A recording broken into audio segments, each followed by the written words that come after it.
Well, hello to the future. My name is Gabriel Saint. I'm a director, artist, writer working out of Los Angeles, California. And today we're having a conversation with stylist Karissa Jones. Hello. And Karissa, if you'd like to maybe kind of introduce yourself and kind of what your interests are. Yeah, so I'm Karissa. I am from Fresno originally, but I've been in Los Angeles for a few years now. Obviously, I'm really into fashion. I do wardrobe styling for honestly a lot of different things, mostly like music industry, but I'm trying to expand my horizon and yeah, that's me. And we met Karissa as an actor. She played a small role in a film called Mr. Void that's in post-production, but should be out soon. I'm sure the guys in the chat have heard me talk so much about the films constantly. A little cameo there. Yeah, and the film will be out real soon. We were just talking about that. So yeah, so what kind of like when it comes to like fashion and things like that, what is kind of like your creative outlet there? Like how are you kind of getting in the zone? Like where do you find like you're into that? Where you're like, oh, this is really fun, this is really where I shine, this is really like where are you kind of finding you're in there? Well, I feel like, first of all, it's a great way to express yourself. Obviously, it's like you wake up and I like to dress according to like how I'm feeling. And then even honestly on days that I'm like not feeling really good, if you put on a good outfit, it helps the mood a little bit. So that's really important. I feel like how I really started getting into it though, I started making clothes back honestly in like middle school. So let's say like 2011, 2012. But then I got like my first sewing machine 2017 and started making clothes. And then once I moved to LA, that's how I kind of transitioned into the world of like wardrobe styling and all that. So where are you from? From Fresno, California. Oh, you said this, we said you're from. So you still like, Cal. yeah, not too far away. So how long have you been here in LA? I've been here going on 4 years now. Gotcha. So like when you're looking at when you're looking at wardrobe for a music video and you're putting together styles, like what's your first move? Like if someone's like, here's a song, do you listen to a song? Do you look at a script? Do you talk to the talent? Like how would you start thread one, like the first?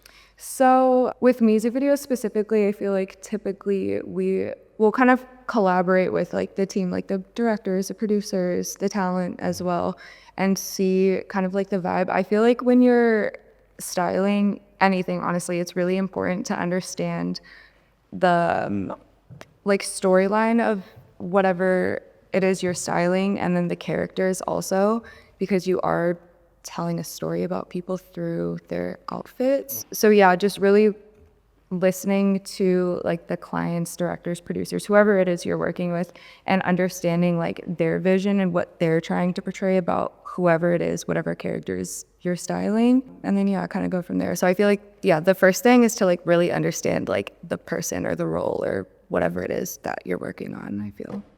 So how do you kind of make decisions aesthetically? Like, okay, you get to know someone and you learn these things about them, like where they're from, what they're about, their kind of energy or their vibe.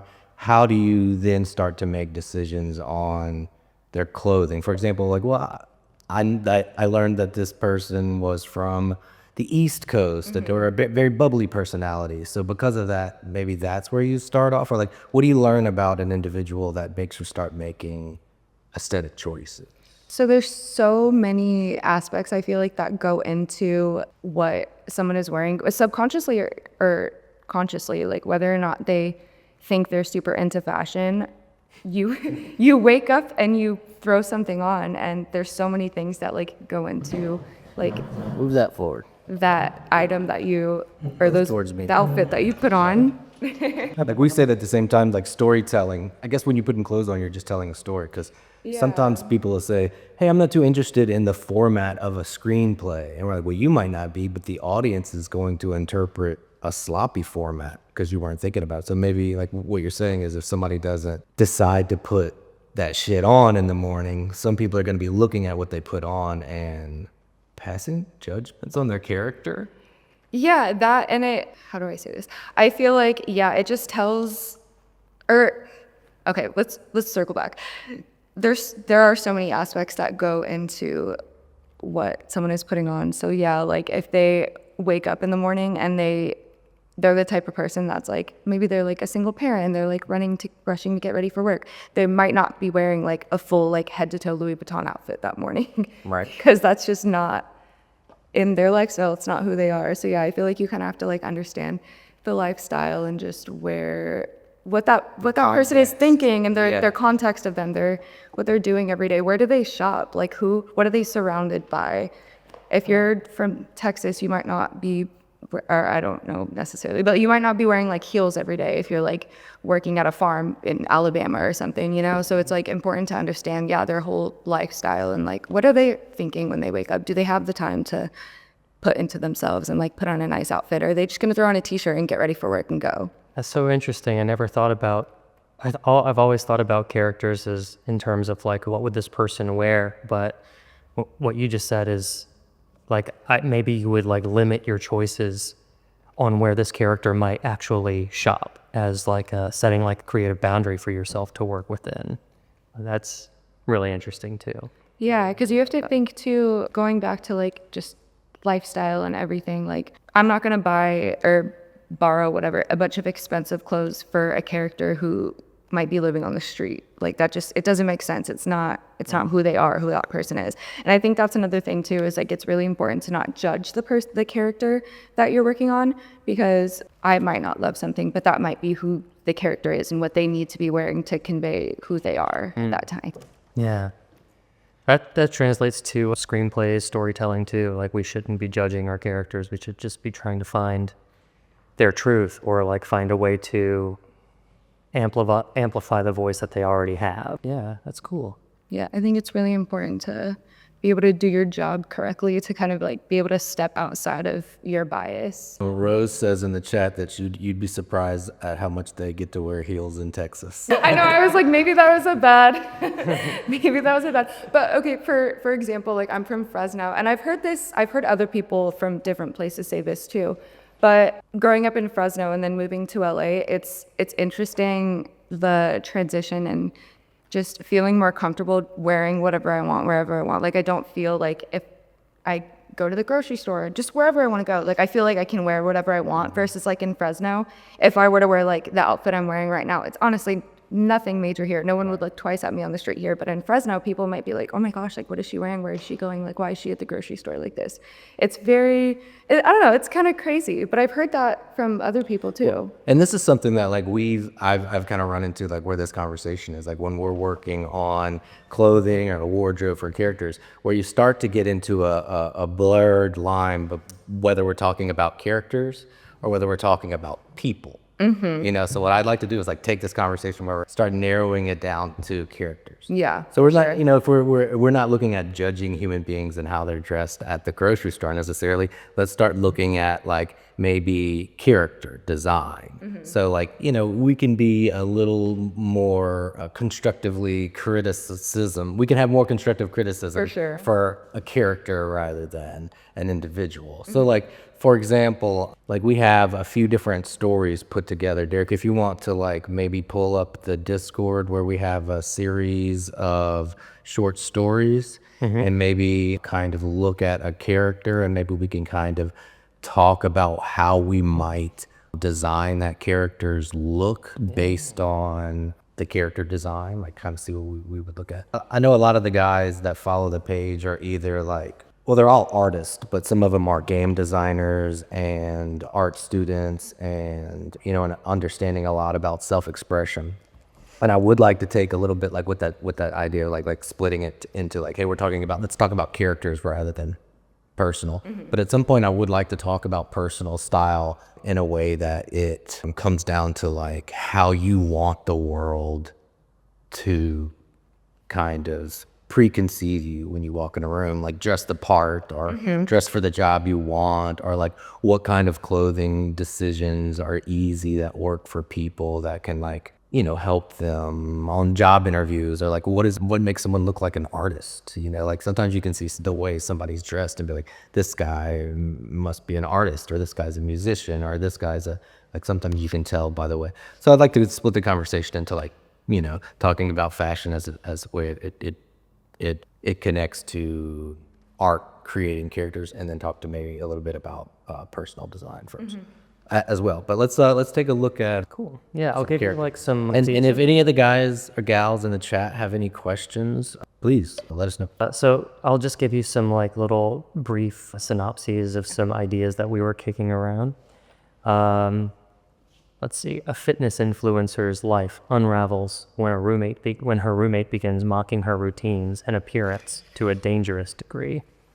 So then we would be trying to design A fitness influencer? a fitness influencer in like set in modern day, and what does that mean, and what does she wear on and off of the Yeah, sure. cam? You know? What do you think? Well, fitness influencer, so first off, she's got to be wearing athleisure. Yeah, of course. And then I think like she's an influencer, so then my mind goes to trendy athleisure brands like Aloe Yoga and things like that. I don't think Lululemon's super crazy anymore, but yeah, I would put her in some like trendy athleisure Right. like that. And if she's online too, and maybe tell me if I'm wrong, I feel like I'm doing it. But like it's gotta be like sexy so she can have the follower count and so that people stop scrolling on when it lands on her. Yeah, I get this image of like this like, you know, the clean girl aesthetic, like the two-piece set, like leggings, a little sports bra. So yeah, you get that like little sexiness, and then even outside of the wardrobe, if we're just talking about character design, she can't look like she's been working out really hard for an hour. oh, never. No, they have a full face of makeup, their hair is pressed, like yeah. And then I'd also like to think like down to like what colors might she wear and maybe why. Like, is there some color theory behind like maybe what colors we might put her in? I get like neutrals, like a beige set, or even like a pink. Like I don't know. I just get very like a girly, posh, clean, some like white scrunchy socks, like 80s socks, you know, with a clean sneaker. Just like lighter tones, monochromatic, very matchy. What color might her hair be? I get like a very like clean, like bleach blonde, or even like a just nice brunette, like a solid brunette. Very much like hair done every 6 weeks type of, you know what I mean? Like dyed clean. No roots showing. No, baby. Yeah. So she's really good at her job.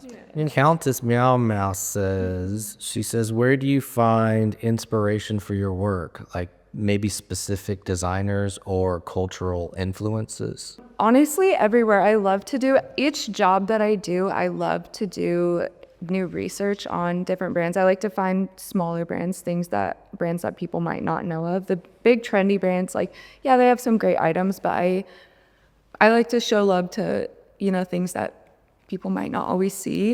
Not a small brand, but one of my favorite brands right now is D Squared. They have a lot of really just crazy, unique pieces. Like they just re-released this like iconic boot. All the fashion people have been dying over. They're the skate moss boot. So they're this boot, and the bottom, the heel looks like an ice skating shoe. I don't know why I can't think of that. But yeah, just really like crazy, unique pieces inspire me. Let me see if Derrick can. I'm gonna try and find a picture so they. We might be able to. Is this it? That is the shoe. I'm gonna They're put going this- for like $3,000 right Oh now. my goodness! I'll put it in the Discord for you. Get to get it pulled up on the camera here, and then window capture. I'll go to the Discord. Derrick, where in the Discord are you gonna put it? I'm gonna post it in general. Okay, Just give me a sec. and then it should be up there. So whenever you're ready to post it, Yes. you can just drag and drop it, probably. Yeah. This is the skate moss boot. Skate moss. Or like, now that I'm re-looking at it, that might just have been a little silly name for it. They're actually they're re-released as the iconic skate boots, but skate moss, iconic skate boots, whatever. It's kind of fun. But yeah, just things like that are always really fun. And then yeah, like I said, I just really like doing research on every job that I do. I try to find a new brand to pull, borrow, purchase things from, just so everything's a little different. Countess says crazy boot, and she loves the name too. Rose says, oh yes. Rose also asks like, what's your favorite part about your work? My favorite part about my work, I love being able to, just express myself through clothing. It's really cool. Fashion is obviously an art. I think it's really cool that we work with human canvases, and every canvas is just so different. I love when you dress someone in an outfit and they just look in the mirror and you can just see their face light up when the confidence. Yeah, I love helping people. I love just the art of it. I will say that's my favorite part of the TV show Queer Eye, is whenever Right? they put somebody in something that makes them feel confident and like hides the insecurity of like their belly or whatever. And there is that awakening moment where they go, oh my God, I didn't know I could look like this. And it does change your whole. It does. And it's so crazy because it's just a few pieces of fabric that you're putting on your body, right? But you switch up the fabric and it's just day and night, like the confidence, that's another thing too, is I feel like going back to like the character styling, fashion is super important to character development too, because I don't know, for Mean Girls, for example, you see Lindsay Lohan start off wearing like t-shirts and like jeans and stuff like that, and as her character develops, she switches to the mini skirts and like the low-cut shirts, and it just Tells a story just through her clothes. Exactly, the story. You see her personality start to change before her personality changes like outwardly. You see it start to change in the clothing that she's wearing. She shows up to the mall in a mini skirt instead of a t-shirt, and it's like, okay, she's changing. Very. You know, there's a famous like introduction of Indiana Jones. It's one of the most, they use it in schools to how you introduce a character.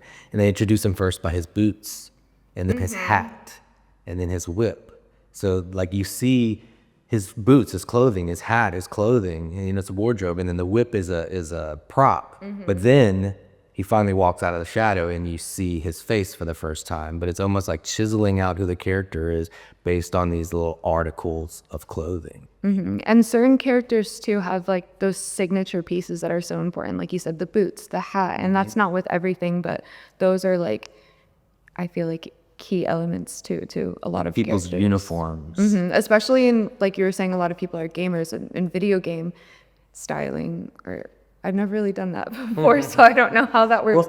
But yeah, I'm sure there's a lot that goes into that too, the signature pieces that you see. The thing that I've learned through working with Twitch and working with the community here, that is a lot of a gaming community, they kept talking to me about world building, and it's the same conversation of like writing a screenplay. And like the design of a gaming character is 100% the exact same as designing for film. Like that's what I've learned. The difference is just like the application is just a different medium. They're playing a game rather than passively watching. But like the character design is the exact same. One thing that I do see a lot in character design is designing by silhouette first. Okay. You know, and instead of like particular pieces, it's how does the shape look as a silhouette? Because if something has broad shoulders, it might feel more heroic, and if something feels more flowy and capey, it might feel more like a bad guy or like a wizard. But in a film, since you spend a lot of times like in close-ups, maybe those silhouettes aren't as important as in games where you might get a lot of like a character moving in a full shot where you kind of see their shapes across the room if you're playing a video game or something. Yeah. But I've learned it was pretty much very similar. I'm learning. Countess Meow Meow Fuzzy Face asks, do you need to consider how outfits look under different light, or how it can still look good under harsh lighting? Definitely. And I think another thing to consider is lighting, and then whether you're doing photo or video. If you're doing photo, I feel like you can get away with a lot more, like pinning, for example, or like you can switch the lighting a little bit. If you're doing photo, the movement needs to be right, the fit needs to be right. You can't like pin something, because then, I don't know, the pin might pop off if they're moving. And same thing with the lighting as well. If they're moving, I feel like it's a little bit harder to fix the lighting versus if it's just a still image. So yeah, I feel like you definitely have to take lighting and everything into consideration. It used to be like when everything was shot on film, you couldn't have complete white fabric on film, so people would dunk their white fabrics in like tea to make all their whites off-white. Since everything's shot digitally, like that, we do have problems with like, I've had problems like as a director, but with wardrobe, where if it has a tight pattern on it, like if it's flannel or pinstripes or cross stripes, it'll put like a jitter pattern on camera. I've seen that, yeah. So that's the only thing I've noticed from digital cameras. Like, and as far as colors go, like I use LUTs when I'm color correcting. It's called a lookup table, and what it does is it unifies colors. So if an wardrobe artist might use multiple different colors of blues in outfits, in color correcting, I'll kind of unify all the blues to match. Okay. You know, That's, so there's stuff like that I'll do like that, where I'm like, I'll encourage a wardrobe artist to like make certain decisions in certain color directions, because I know that in the end I'm gonna unify. yeah, you can color fix it in post. Not fix it in post is what they tell. It does not. To That's say what that. I'm hurt. Yeah, we can unify the color palette. Countess also asks, how do you work together with hairstylists and makeup artists to ensure a cohesive look? I feel like it all depends on the job, and I feel like kind of like the flow of the day, because sometimes we'll dress the person first and then they'll go to hair or vice versa. So I don't always get to choose like outfit based off of hairstyle, or have them do the hairstyle based off of the outfit, or vice versa. Also, a lot of times, truly, in my experience, the hair and makeup hasn't really been up to me as much. It's more so like direction from like the producers, the directors, and things like that. However, it is obviously important to be pretty cohesive, because like not every outfit's gonna look good with an updo or hair down, vice versa. And then So do you deal with that? Do you, or like sometimes have to dress a character, and then when you see their hair, say, can you send it back to wardrobe because I need to tweak the outfit? let's just switch the jacket or something. You do deal with that kind of push and pull between departments? Yeah, or not. It's not really like a pain. Like it's not too much push and pull, but yeah, we'll like do little tweaks here and there. I feel like more so on like hair and makeup end, we'll tweak based off of the wardrobe. But it you know, it can, like I said, it doesn't always happen that way. It goes vice versa as well. And then I feel like with beauty, like with makeup and wardrobe specifically, typically in my experience, if the shot is more fashion focused, then beauty will be a little bit more like relaxed. Or if we're focusing more like close-ups, beauty shots, then like my styling is going to be a little bit more lax, and I'm not going to throw a crazy outfit if you're just going to see your shoulders, you know? Yeah. Do y'all have like, does the glam squad generally have a pattern? Like, what does it start? Makeup, then hair, then wardrobe, or is it wardrobe, then makeup, then hair? Do you know, or is there? It's, again, it kind of just depends on the job itself and the flow of things. I've worked on music videos or assisted on music videos where we have like 70 extras to dress. So, you know, just a lot of people come at you half the time. You don't even know if they've done a hair. Triage. Yeah, it's like, all right, everybody get in the line. But for the most part, my preference, how I like to work is typically I'll do a fitting, figure out what all they're gonna wear. Then I like to take the clothes off so they don't get messed up in hair and makeup, that or throw a robe over top or something. But I usually will like to take the clothes off. So we fit them, send them to hair and makeup. And then once they're done in hair and makeup, typically they'll come back and then redress them. That's the way that I like to work if I have the option to. But when you're working with 70 people, sometimes you don't always have that option. Right. The first thing I think of is it like a nightmare to have a piece of wardrobe that is essentially something that has to be pulled over, and somebody has their hair and makeup done, and now you've maybe rented this clothing for the day, and you have to like stretch a collar to get it over their head so you don't smear the rented clothes with makeup? Yeah, so with makeup, it's a little bit easier. We have these cloths. It's kind of like, it's basically like a mesh net that you'll like put over your head. Apparently, I just found out, apparently they're really big in Europe. But yeah, it's like a mesh cloth. So that way when you put the garment over your head, your makeup smears on the cloth and not on the, yeah, I mean, it still may mess up the makeup a little bit. Makeup. I love to just picture like Meryl Streep with a mesh net over your head and then them pulling it. Okay, excellent. Yeah, exactly. With hair, it can be a little bit more tricky because hair can tend to be bigger at times. Countess is from Europe, and she says she loves mesh. See, do you have the little hats? The little guards to keep your makeup safe. Yeah. Very fun. All right, so like, is there anything like outside of like necessarily focusing on wardrobe, or kit can be adjacent, but just like kind of things that that you're excited or into, things like that? Like in the fashion realm, or Just kind of what's kind of resonating with you, Kara? lately I'm really just trying to just work on myself as a whole. I feel like that sounds kind of cliche or whatever. That's a lot of people's answers all the time, but a big win for me lately is I've grocery shopped this entire year. I have eaten all my leftovers. I've been meal prepping. So yeah, I'm just focusing on the small wins lately. The small wins, the baby steps, they add up. I feel like a lot Did you used to eat out and now you're Guys, I was like a DoorDasher. Like, I hate to admit it, but like almost every day, like I would DoorDash. Our hours Yeah. at work can be kind of crazy. So, I get off midnight and I'm like, all right, nothing's open. Like, let me get a pizza. And that was my life for a while. But yeah, I used to do the same. right. But yeah, I'm focusing on the small wins. And that's kind of what you're focusing on is like your diet and cooking. Yeah, like little stuff like that. I'm trying Do you to have get a back gym into the- routine? I was gonna say I'm trying to get back into the gym, be more consistent on like my skincare, which I'm always pretty good on, but just like the little things, the day-to-day things, like romanticizing my life again and just bettering myself. What about movies or music or just kind of like Yeah. hobbies or things like that right now?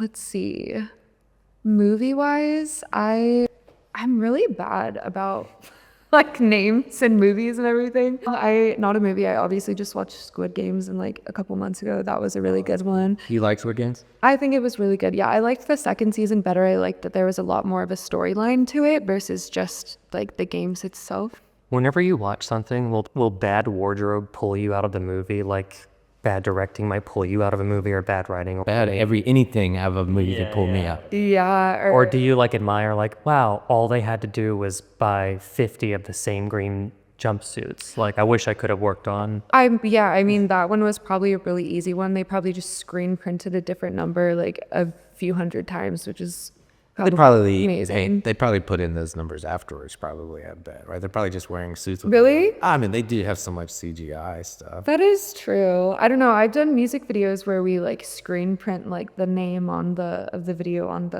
a garment or If it was me and I'm directing and I'm like, I don't know what their numbers are just at this moment, but we need to start shooting. Fair, Or that's I don't know what we have or what's going through wardrobe. You only have a number 8 and this guy's number is 7. We got to shoot him right now, because we've shot a movie where we had cardboard boxes that I wanted stuff written on the side of, but like I didn't know what to write on the side of the boxes yet. So we just shot the scene, and then in post I went in and painted in the side of whatever they said. Try to come up with some clever phrases.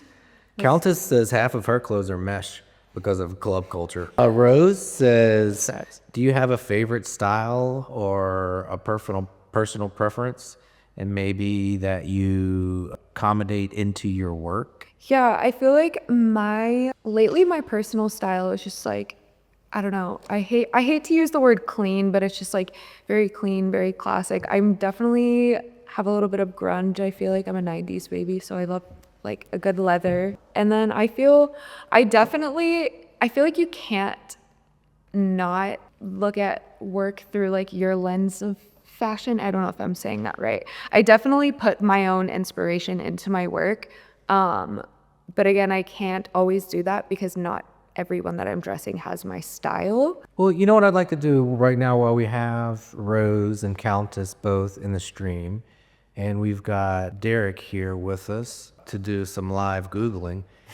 Would you like to maybe talk to us a little bit about some fashion pieces or some designers or some clothing that you like, shoes, shirts, garments, and we'll have Derrick pull them up and put some of them into the Discord, and we can just kind of start looking at some articles of clothing or things like that, or even maybe characters from films or wardrobe you've seen, and we could start looking at some of those. I do have a little game prepared if you want. All right, but I think these people, see these items of clothing. The chat lit up when y'all brought those shoes up last time. Right? So let's take especially we got Countess and Rose. We got two kind of other women in the chat would probably appreciate seeing some of this stuff. Yeah, so let's see. Like I mentioned, I love D squared. Those boots are insane. I also really love, let's see, Margiela, I feel like is a really good one. That's kind of, I like Margiela. yeah, I feel like that leans towards my personal style. Like it's very like just clean, put together, simple, but you have that like element of grunge to it as well. That's a really good one. I also really love, I'm sad they're ending their time, but Y Project was a really good brand. Again, I'm like a little- So let's we slow down a little bit. So we had D squared first. So let's pull up something from D squared. So like Well, we had those. We had the skate boots. that's from D squared. Okay, I got those on screen right now. So then she moved on to Margiela, like Mason Margiela. Yeah, Mason Margiela. So like I'm trying to think of like an actual, honestly, like all of their pieces. if you look Google Mason Margiela and like grab a couple pictures, is Mason Margiela, most of their stuff like is like the they have like a big scarf. They have the Gats. I have a pair of like actual German army trainers, but Mason Margiela has these really cool replica army trainers that have paint splatters on them. Maybe you can pull those up and put them in the chat. They're supposed to look like you're a painter who wore old vintage shoes and your paint drizzled on top of them. And they're Mason Margiela Gats replica. Countess says iconic shoe. Countess also asks, have you taken big risks on set that have paid off? That's a good question. That is a really good question. I feel like yes and no. I haven't, honestly. I'm definitely trying to expand my portfolio and work on a lot of my own jobs. A lot of my work right now has been assisting work. So when I'm assisting, it's not as easy to take as big of risks because I'm, kind of narrowed into the stylist that I'm working under's direction. However, on the jobs that I've done recently, let's see, one really big thing that I was excited about, I reached out to this New York-based brand, Melita Baumeister. That was a really good one, and was able to pull from her. And that look was honestly insane. It came out really What good. music video was this? This was actually, it was just a personal, it was like a test shoot. It's on my Instagram. It was called Surveilled. And what was the designer? Melita Baumeister. Derek, can you find the Margielas with the paint splatters? And it was this all green look.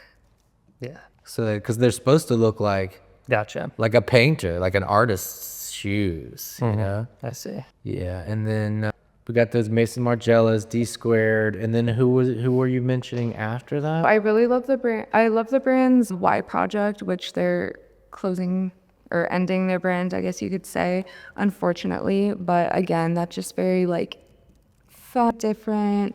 They have these, they were pretty trendy, viral, but they have these pants that the bottom half kind of, they're denim, but it almost kind of looks like the top of a cowboy boot. I can't remember what that, but they're Can you really find that? fun. What's the designer? Are there? That's Y Project. And then there's another. I love these replicas. I have a pair of actual German army vintage German army trainers. These are like replicas. Mason Margiela makes a replica of a German army trainer, and they have paint splattered on them. I don't know if you can see. That's what we're looking at in the Discord right now. I have seen See, and this if you before. look like right now, this is the Discord that we're looking at, and Derek's putting images into it. And as he's putting images into it, it's popping up on stream. So you're leaning out of the shot right now, but that's what we're looking at. You talking, and then Derek's pulling up the items of clothing that you're talking about. Oh, cute. So if we want to pull up the current item, there it is. Those blue jean boots. And then, obviously, like going back to Margiela shoes, like the tabbies are obviously iconic. We love a good Oh yeah, tabby bring up the boot. tabby with the split. Yeah, exactly. I love the split toe. I want these tabby sneakers. I think, if I remember correctly, they might be a New Balance collab with Margiela. A tabby New Balance collab. I think, if I'm not I know they have mistaken. New Balance loafers that have just come out with, but I haven't seen a tabby to New Balance. That's crazy. So yeah, Derek, if you can find the tabby boots, I'm getting them. they look like I got it. They look like ninja shoes. Yeah, I gotcha. Yeah, I see. Oh, wow. Yeah, like these are fun. Crazy. Yeah, you could bring those up too. Rose, Countess, have y'all seen these split toe shoes before? Do they wear split toe boots in Texas or in Berlin? I bet you they do. I feel like I was going to say they have to in Berlin. I know they do. She said it's the first time she's seen jean boots, and she thought she'd seen it all. She says the tabbies are a big deal in Europe. definitely a big deal there. Derrick, can you find the New Balance tabbies? Yeah. But recently, my recent discovery, El Dante's boots. They don't make them anymore. They're a vintage boot. They are gorgeous. They give me very much like almost like a Y2K vibe. With the They're- swirls? They're so fun. They're like really chunky. They just have, wait, let me see. Okay, kind of, but then they have like all these like fun. Rose said she's seen people wear hooves at Comic-Con. I feel like I've seen people wear hooves also. Well, the tabbies look like hooves. They have like really like actual big heel ones though, I feel like. I do like those tabbies. You know what else I like is Guidi boots. They like have folds that lay over the top. Why do I feel like I've seen those? Hold on. I'm really bad with They're not quite as flashy as the. with these. Yeah, it's hard to see when they don't have a foot in it, but when you put it, because they're designed backwards, when you put a foot in the front does this kind of fold, like the stacking that I think is really cool. Yeah, that is really cool. Yeah, it's hard to see the stacks because nobody's foot's in them, but I also really like, while we're on the topic of like fun, funky shoes, I really like the brand, I think it's pronounced Mista. It's Iista. Mista. They have some really fun ones. Rose says, so with the split toe shoes are like wearing a flip flop. I guess you could say that. Well, I think the way the tabby toe started is in Asian countries where they would wear like wooden claw shoes Yeah, inside, I've seen so they didn't have to take their shoes off. If they were wearing split toe shoes, they could still put a sandal on. And you wouldn't have, so you wouldn't have to take your shoes off when you walk inside some way. You could put on your inside sandals and keep your shoes on if you had a split toe shoe. That's so smart. So back in, in the 1500s or whatever, when they were wearing split toe shoes, they were like almost like socks with just a thin layer of some kind of rubber on the bottom, and they were split toe. And then when they would go inside, instead of having to take their shoes off, they would Just slide slide in. the shoes into the, that's so funny. I never knew that. So that's why they had the split toes initially, because so they could put their inside flops on, but now it's just a fashion style. Rose is in awe of the second pair of blue jean boots. So these are cool. So these are like cowskin boots. Is that what I'm seeing? Claire? Are those the El Dantes? Those are the Mista Oh, the Yolanda. Mista, yes. Yeah, Mista has some really real cool. fun shoes. They're very different, I feel like. And they almost give you that like kind of the old feel. Yeah. Like they don't feel super like modern. They look like they'd be surprisingly comfortable too. These split toe New Balance. Aren't they so fun? That's crazy. I know. I was looking at them on Essence for a while.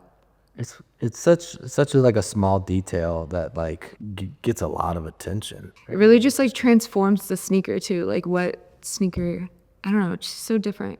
Yeah, it does take like a regular sneaker and turn it into something high fashion. So Countess and Rose, any questions here before we start kind of winding the conversation down? One thing I'll ask before we kind of take it to the phones is just kind of like you were talking about how like clothing can like maybe make you feel better. And I was first talking about designing for characters, and then I started saying that I wanted to kind of talk about personal style. So like maybe like we're talking to Countess and Rose, like everyday tips, like when you're getting ready in the morning, or like, just things that you can kind of give people, especially coming from the point of view of like an artist. Like how do you want to put yourself out there, and like some easy decisions, because a lot of things style wise people might think are common sense, and it's like, well, first off, don't do this, or second, is it just kind of some kind of personal tips that you could just give people like every day, like might help them express themselves a little more easily through their clothing? Yeah, I feel like as I've gotten older, one of the biggest things that I've kind of come to realize, and it seems so obvious, but it's like really like there are no rules. A lot of people think like this doesn't match this, like I shouldn't wear it together, but I don't know, when you kind of get those like ideas out of your head, you're a lot more open to expressing yourself. I feel like it makes me, once I stopped like having in my head like, okay, I have to dress like this, this rule book that I have in my head, I feel like I was a lot more open to just trying different things. And when you try different things, and you find different ways to express yourself. So I feel like that's really helped a lot. There's no rule book.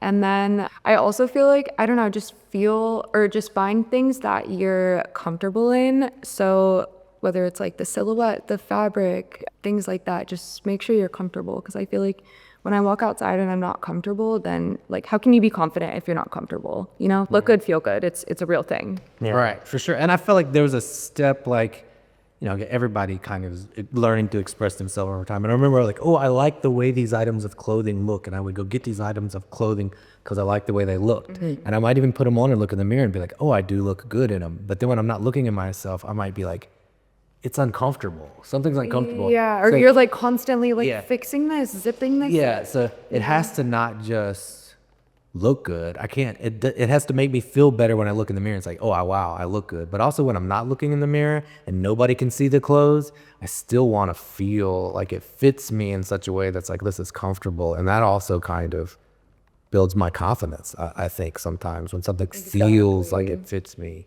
nice, you know.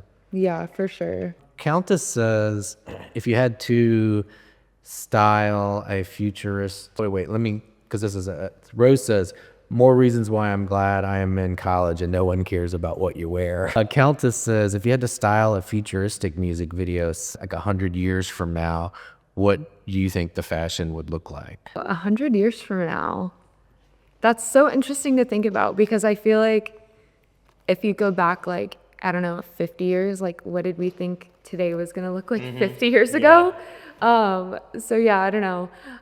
You want to think like, oh, everything's like metal, shiny, like perfect like shapes and Right angles. yeah, like angles, and there's probably lights and electronics incorporated in the clothes.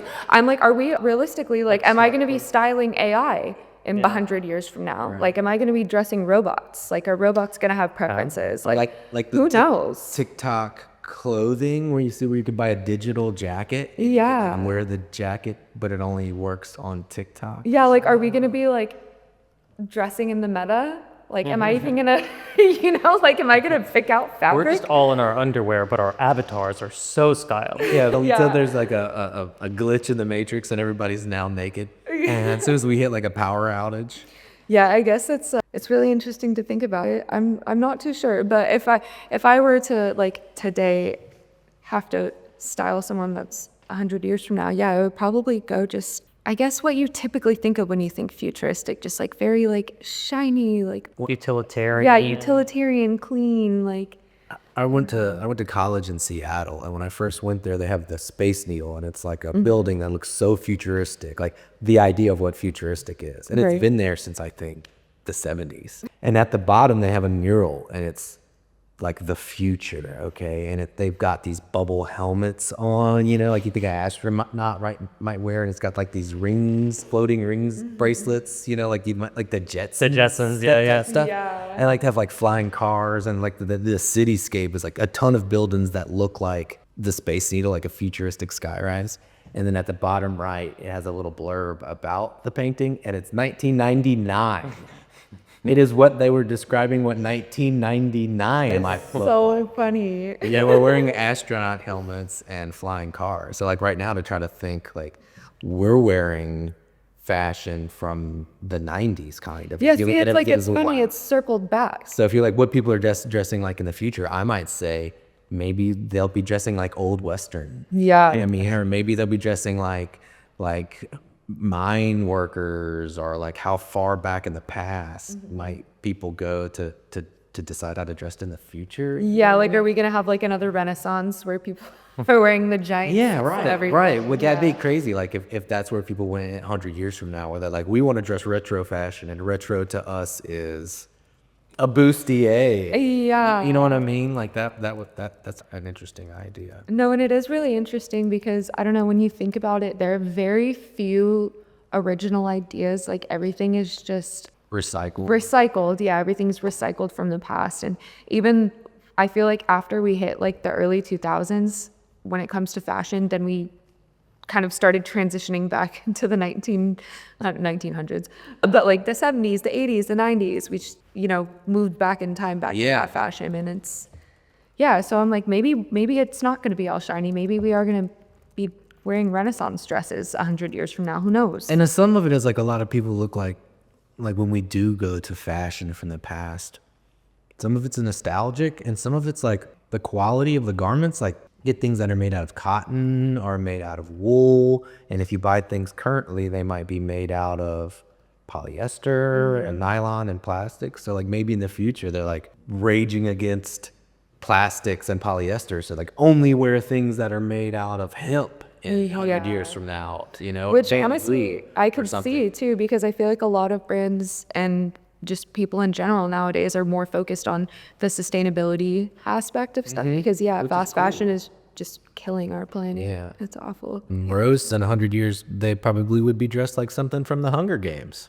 That's a valid. We Yeah, good point. very well. Countess put a link in the chat, Derek. Can you see that? She says this is how they imagine the future would look in Berlin in the 50s. Oh. If you want to grab that JPEG and put it in the Discord and we could take a look at it. And it's 12:30. So we're getting right about an hour. So let's take a look at that and then we'll start winding it down. Okay. Whoops. Oh, look, I see Sasha's in the chat. Sasha, say hello in the chat. Rose says she's currently 2 hours in the future. Because she's in Texas. And we're in California. Yeah, what's the future hold for Rose? Yeah, how's the weather in the future? Okay. There. Hello, Sasha. First time chat. Thanks for saying hello. You got any questions for our stylist here? Derek, did you bring up that? Yeah, it's in the Discord. Okay, let me go ahead and flip that over. So this is a factory design that they thought Berlin would look like. It's not far off. Looks like an airport. Rose says in the future the weather is bipolar. Wow, interesting. Not much has changed. Very cool building. This is what she posted. They thought Berlin was gonna look like in the future. I feel like that's pretty accurate. A lot of buildings in LA, I feel like, look like that. Yeah, is that what the design looks like in Berlin, Countess? Because that's kind of what the design looks like, a bunch of the buildings in LA. Berlin, supposedly. It's a conference hall. So another thing I'd like to kind of close out with, generally what I close out with on the channel or with my stuff is kind of talking about like a lot of people, you know, AI is coming out, and as we become artists or professional artists, we start to work on projects and try to get paychecks, and like we forget over time, like at the end of the day, like a lot of these artistic creative outlets are self-expression, and that kind of lends itself to like an understanding of like if you're having a shitty day or you're in an argument with your partner or your parents or your job sucks or school sucks, like there's ways to take these negative energy, this negative emotions, and turn it into art, turn it into self-expression. And I think sometimes like we forget that, and we're like, I want to draw the prettiest picture, or I want to have the coolest outfit, or I need to have this game designed for this company I work for. And like sometimes I think that we forget that like the root of all creativity, the root of it, all self-expression, or all art is self-expression, you know. And like taking negativity, taking things like that, and finding a way to turn it into a positive outlet, you know. And I just wonder if you could talk a little bit more about that. And you talked about how dressing nicer makes you feel better, but just like maybe not even just clothing, like maybe how do you kind of burn off, like sometimes when you have a bad day or bad energy, like how do you kind of transform that into a positive energy, whether it's through creative things preferably, or just kind of daily life? How do you kind of cope with the bullshit? Yeah, I feel like I'm very big on protecting my peace. Like I say that all the time. Things that, and it's so easy to say and it's a lot harder to practice, but things that you can't control, like you have to learn to just like let them be. Because if I can't control something, and if I'm worried about all the bullshit that I can't change, like I'm worried for nothing, right? Because it's whether I'm worried or not, I'm in the same boat. So yeah, I'm just trying to worry a lot less, I feel like. And as far as like blowing off steam, trying to get back into the gym a little bit more, that obviously helps. I used to be really big on that, and it really helps my mental health a lot. So I'm trying to circle back and be more consistent. And then just music. I really love to listen to music, podcasts. Been painting my nails lately. Nice. And yeah, just blowing off steam that way. Like sitting down and painting your nails. Yeah, just kind of like. And another thing myself, yeah. I always talk to about the people here and on the chat there in the community is about like as artists, people forget how important your body is a tool to your art, you know, and also your mental health is a tool to your art, and how connected your mental health and your physical health are. So like if you want to be a good artist, For example, if you're a painter, you better take care of your body and your hands if you want to be able to paint for the rest of your life. And same thing with your mental health. Like if you want to be able to stay focused and you want to keep creating, like mental health, physical health, it's all part of health in general. And I think your body is a paintbrush. Yeah. And then maybe can you go into like do you, for fashion stuff, do you do like, what do you call the boards? Like a mood board. Yeah, do you do mood boards? and stuff Yeah. like that? Or do you do like painting or drawing or scribbles? Like do you find like any kind of things like that do you do? Yeah, well, for my work, I more so do mood boards and stuff like that. I'm not great at drawing or painting. I love to do those for just me. They're never really great, but it's a nice, That's it's okay. a nice way to glow up steam. That's great. Even if it doesn't look good and it makes you feel good, then I think that's great. Right, exactly. Because that's art, right? It doesn't have to be good.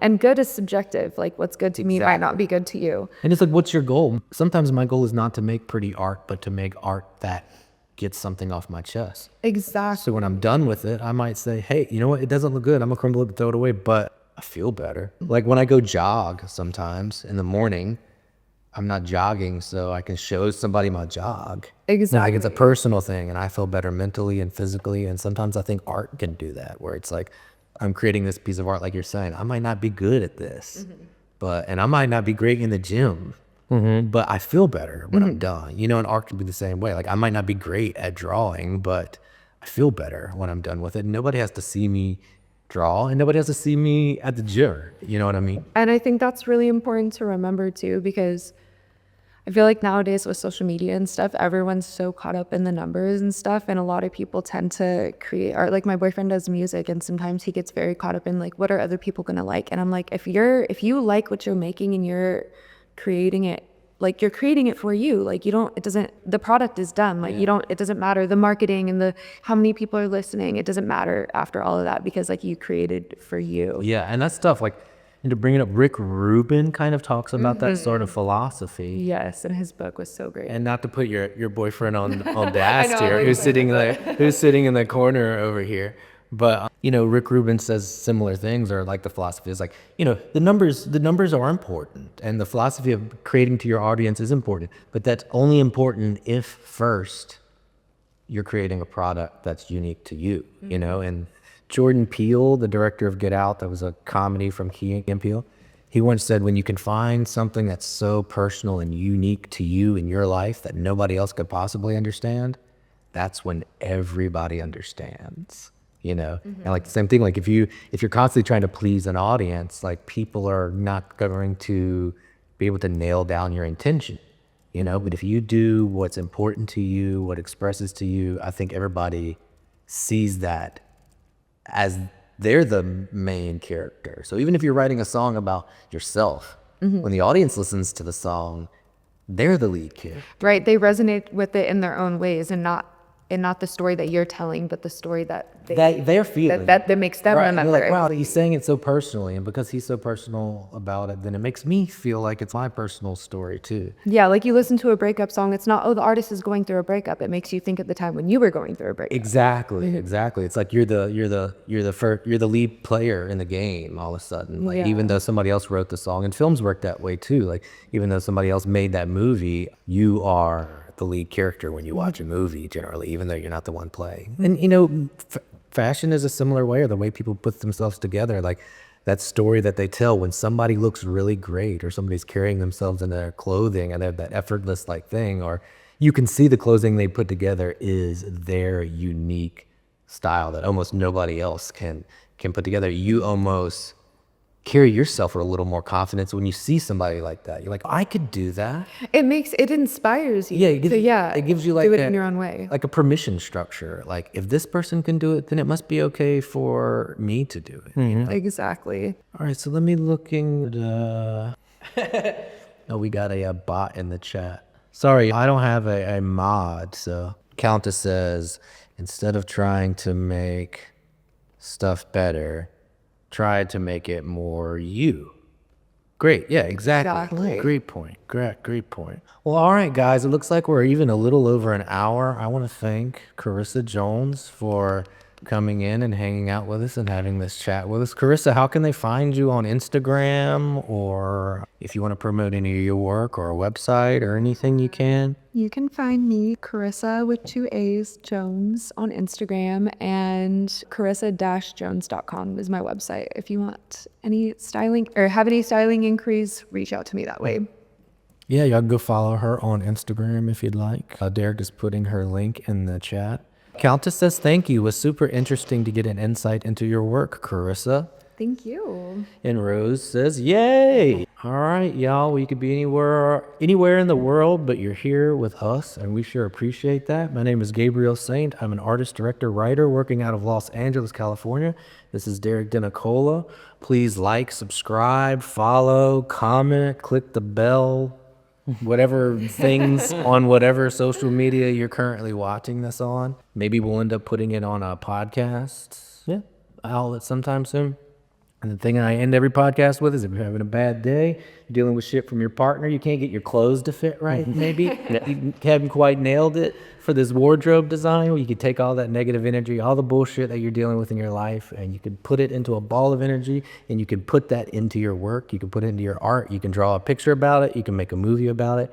You can put together a nice outfit about it. But what you need to do is consistently take it out on art, and don't take it out on yourself. So thank you so much for your time, and we'll see y'all next time. Peace.